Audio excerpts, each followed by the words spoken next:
membuktikan paniknya para termul. Karena hari ini itu sudah di ujung tanggal 31 Mei.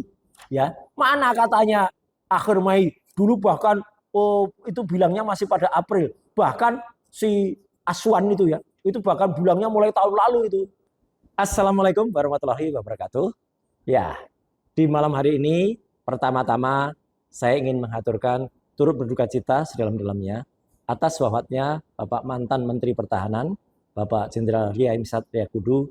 Semoga beliau diterima di sisi Allah yang Maha Kuasa, dan insya Allah ya saya juga akan melayat besok di Taman Makam Pahlawan di Kalibata ya. Dan untuk keluarga ditinggalkan, semoga tabah menerima cobaan ini, dan untuk semua junior-juniornya termasuk saya juga, semoga kita bisa meneladani apa yang baik dari Pak Jenderal Ria Misat Triakudu. Nah, setelah itu kita yang seru sekarang. Jadi ternyata ini berlanjut ya. Wah, yang namanya Mak Lampir ini berlanjut. Saya barusan dikontak oleh Pemret ini ya. Pemretnya cuma-cuma. Kok cuma-cuma? Cumi-cumi. Namanya Mas Vincent Bero. Ya, minta saya untuk memberikan klarifikasi atas pernyataannya Mak Lampir ini di dia. Saya jawab ya, Mas Vincent, terima kasih atas kesempatannya. Ya, saya tadi sudah jawab gitu. Tapi biarkan Mak Lampir ini yang mengklarifikasi kebohongannya, ya. Jadi dia yang harus klarifikasi. Wong dia yang bohong kok saya yang suruh klarifikasi, itu gimana? Biar dia klarifikasi kebohongannya soal statementnya di mana. Katanya akun Twitter saya @krmtroy2 itu, ya, itu pernah diperiksa oleh Cyber Polda Metro dalam kasus ijazah Jokowi. Dia bilang gitu ya. Jadi kalimat itu jangan dibolak-balik oleh para termul, ya gitu. Bahwa akun Twitter saya katanya pernah diperiksa dan disita dalam kasus ijazah Jokowi, dan saya minta maaf katanya. Bohong sekali lagi Mak Lampir ya. Sekali lagi saya katakan kamu bohong. Memang benar ya, ini jangan dipelesetkan. Akun Twitter saya memang dalam kondisi disita. Betul, sampai dengan sekarang. Nah, itu justru itu jadi hal yang bagus ya faktanya. Ini akun Twitter saya memang pernah disita. Dalam kasus apa? Ini rekayasa juga kasusnya. Jadi saya waktu itu dituduh yang memposting ya stupa di Candi Borobudur yang wajahnya diganti Jokowi. Saya dituduh waktu itu mencemarkan nama baik. Sebenarnya kalau dipikir, siapa yang mencemarkan nama baik? Ya gitu. Padahal kan akun banyak sekali postingan itu. Saya justru berkomentar soal tarif. Tapi oke lah, waktu itu dia masih berkuasa. Jadi saya jadi korban persis kayak Edi Mulyadi. Ya, nggak salah Edi Mulyadi itu bilang jen buang anak di IKN. Dan nyatanya sekarang jadilah dia. Memang jadi tempat itu memang jadi tempat jen buang anak itu. Wah, horor itu IKN itu. Ya sepi, bahkan banyak tikus, bahkan banyak nyamuk-nyamuk dalam tanda kutip kalau malam ya. Itu banyak pekerja di sana itu yang udah pada cerita. Mas, kalau di sini kalau malam banyak nyamuk loh gitu. Oh alah, akhirnya jadi tempat gituan juga itu ya. Oh, ya, jadi artinya sudahlah. Itu dan kasus saya itu insya Allah nanti kalau misalnya sudah dirotasi dan sudah ditranslasi resimnya, insya Allah itu memang akan PK. Dalam kasus ini stupa itu, karena itu komentar yang saya rekayasa betul tuh ada sekelompok orang yang kemudian mengaku agama tertentu. Padahal organisasi terbenal agama Buddha, saya berterima kasih kepada Walubi ya, organisasi waktu itu belain saya. Tapi namanya kasus yang sudah direkayasa dipaksakan semuanya sudah disetir ya. Jadi ya sudahlah gitu. Dan putusan akhirnya itu yang konyol. Tuduhannya katanya menista agama.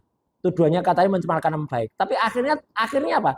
Akhirnya saya dianggap menghina seorang Jokowi yang dipilih oleh 50% rakyat. Ini putusan apa gitu loh.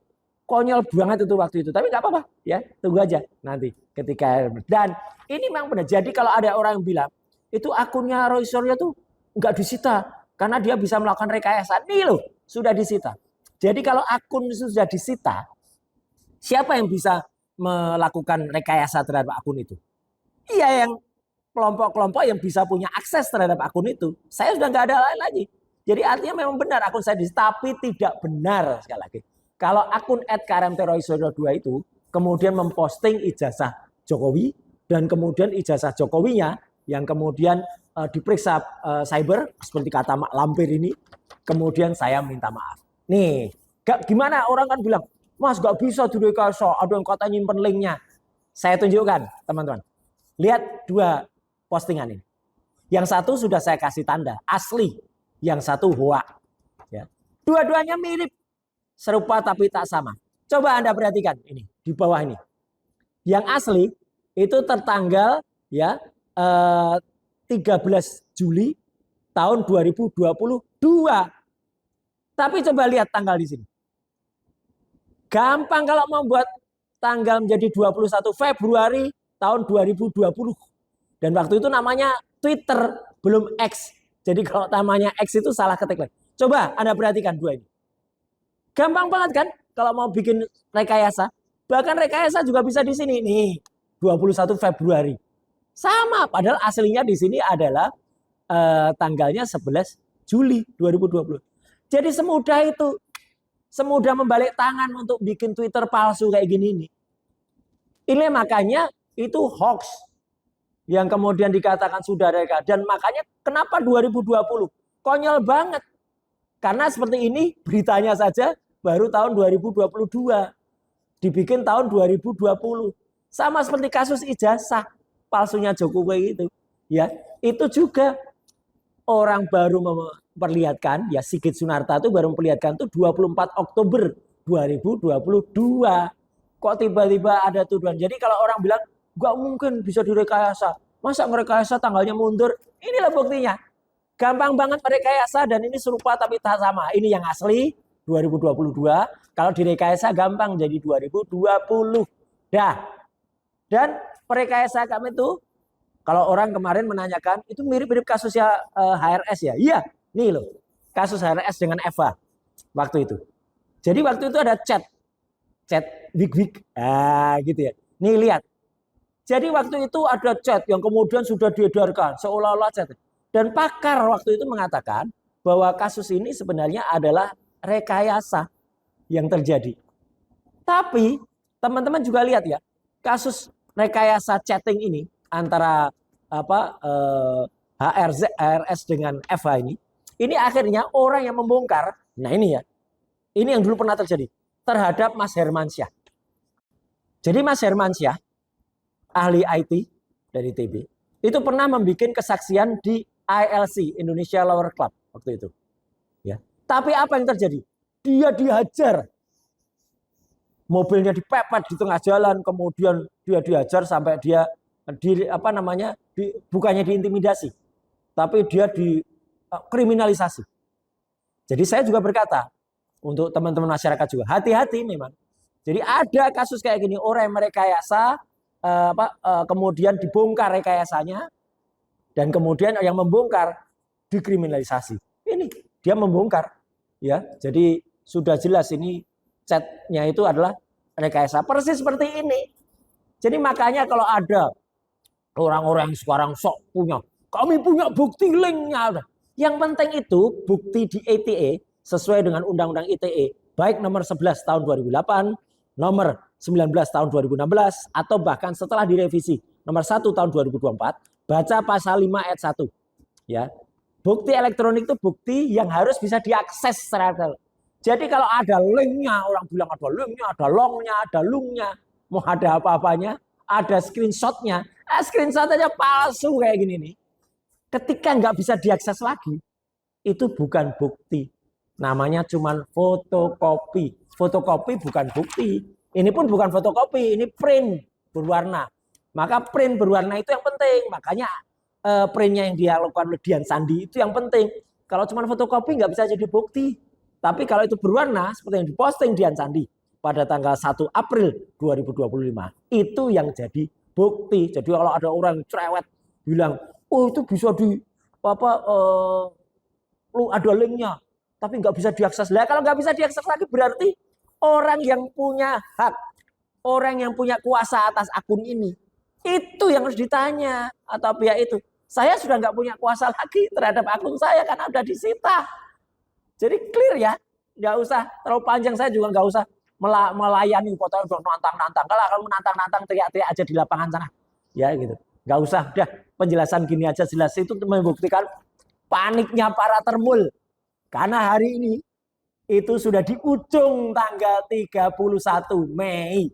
Ya, mana katanya akhir Mei? Dulu bahkan itu bilangnya masih pada April. Bahkan si Aswan itu ya, itu bahkan bilangnya mulai tahun lalu itu udah bilang mulai Agustus apa. Sekarang mereka ubah lagi nanti Juni.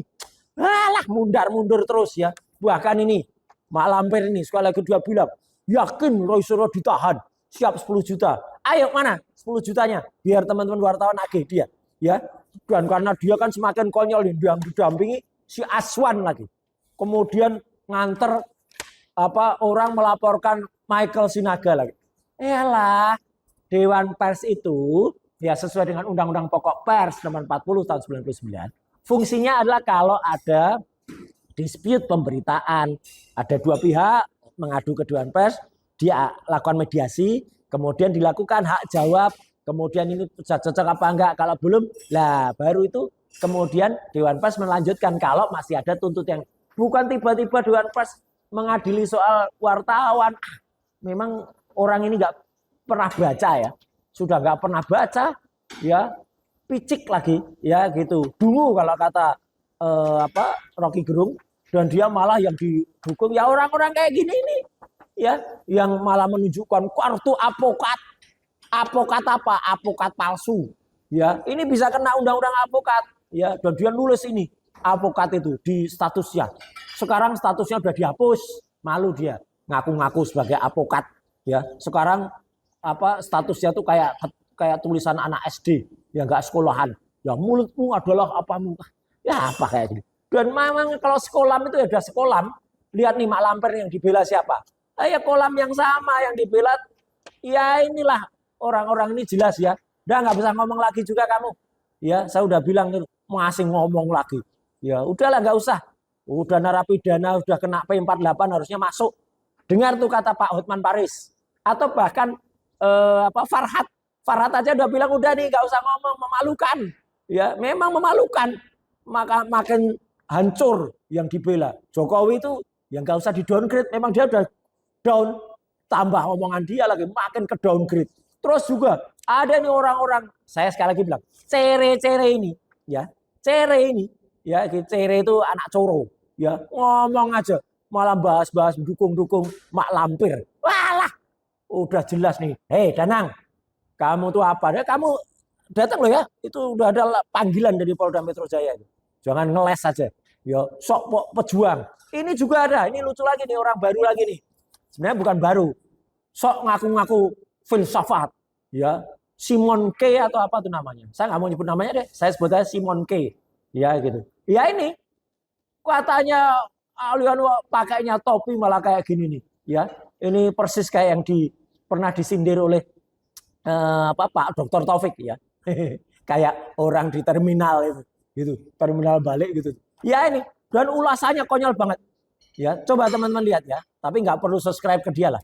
Dia tuh kayak, waduh, kayak orang bayaran aja. Sedikit-sedikit posting nggak ada isinya. Isinya cuma filsafat nggak jelas. Sok ngaku-ngakunya, filsafati. Isinya bolak-balik, filsafat ngomong kayak gini. Ya, wah, dan isinya provokasi. Dia berusaha memprovokasi Mak Lampir itu. Coba, Mak Lampir, mau Anda salah, bohong, minta-minta kepada pemretnya cumi-cumi, ya, Mas Vincent Bero. Sekali lagi saya nggak ada masalah dengan Anda, Mas Vincent Bero, ya, saya dukung Anda. Tapi apa? Orang ini, ya, kemudian membuat rekayasa yang luar biasa. Makanya kan kita tunggu, mana yang katanya surprise, surprise apa? Ya, ini sudah penghujung Mei. Besok itu kesaktian Pancasila. Jadi sudah besok itu udah kesaktian Pancasila. Nggak bisa lagi. Dan yang namanya ijazah Jokowi tidak ada. Udah jelas nggak ada ijazah Jokowi itu ya. Masih mau dikejar-kejar. Teman-teman kalau mau buku ijazah Jokowi ya, nanti silahkan hubungi ya nomor handphone yang ada di bawah ini. Ya, nanti untuk teman-teman mau itu Roy Suryo Official, Langkah Update, ya, Tribrata ya itu nanti akan ada ya, silakan nanti ada nomornya di bawah. Tapi artinya gini, apa yang saya katakan ini itu sekali lagi menegaskan bahwa ini boncos ya. Sudah jelas ya, kasus Verdi Sambo ini cuman 72 hari. Sudah jelas kasus Jessica ini cuman 141 hari. Ada kasus yang lebih cepat. Kasus perampokan bank CIMB yang ditangani oleh Pak Ugroseno waktu itu. Hanya 40 sekian hari. Itu malah sudah kena, ya. Ini kasus nggak jelas kayak gini malah sampai hampir 400 hari. Ya, parah memang mereka. Dan nanti saya spill dikit ya, selain kita bicara soal ijazah yang tetap 99,9% palsu ini. Nanti di bagian kedua saya akan ngobrol dengan Pak Komjen Ugroseno nanti. Soal apa? Nah, ini tak bocorin dikit. Nah, kita ucapkan salut dan bangga kepada teman-teman dari PDIP yang sudah mulai bersuara. Ayo makanya, ayo bersuara karena ini sesuai ya. Apa statement Mas Jarod, apa statement Pak Hugo Pereira, sesuai dengan statement apa yang disampaikan oleh Ibu Mega waktu itu. Ibu Mega dulu pernah mengatakan ya, tunjukkan saja kalau memang ada. Lah, masalahnya nggak ada, Bu. Mau ditunjukkan apanya kalau nggak ada? Masalahnya ijazahnya nggak ada. Ya, bahkan waktu itu Ibu Mega bilang kalau asli kasih saja. Dan saya waktu itu juga pernah menyatakan dukungan saya terhadap Ibu Mega. Betul. Jadi masih banyak yang waras. Nah, akhir kata saya kepada Mak Lampir ya, gitu. Kamu klarifikasi sendiri saja di channel itu. Ya, gitu. Enggak usah ngajak-ngajak saya untuk klarifikasi dulu. Enggak usah. Bohong tetap bohong. Jadi yang namanya Mak Lampir terungkap kebohongannya. Dan yang namanya akun Twitter itu, ya ngapain saya melayani orang pinggiran, orang lapangan itu. Enggak usah ya. Karena apa? Itu mudah banget mau dilakukan rekayasa terhadap akun Twitter. Ini loh contohnya. Ini yang aslinya hoax. Yang satu aslinya 2022, yang hoax 2020. Gitu aja gampang. Bikin Twitter asli orang dan yang palsu aja orang ribut. Gitu ya. Sekian, terima kasih. Wassalamualaikum warahmatullahi wabarakatuh. Subscribe, share, like, and comment. Subscribe, share, like, and comment. Subscribe, share, like, and comment. Subscribe, share, like, and comment. Subscribe, share, like, and comment.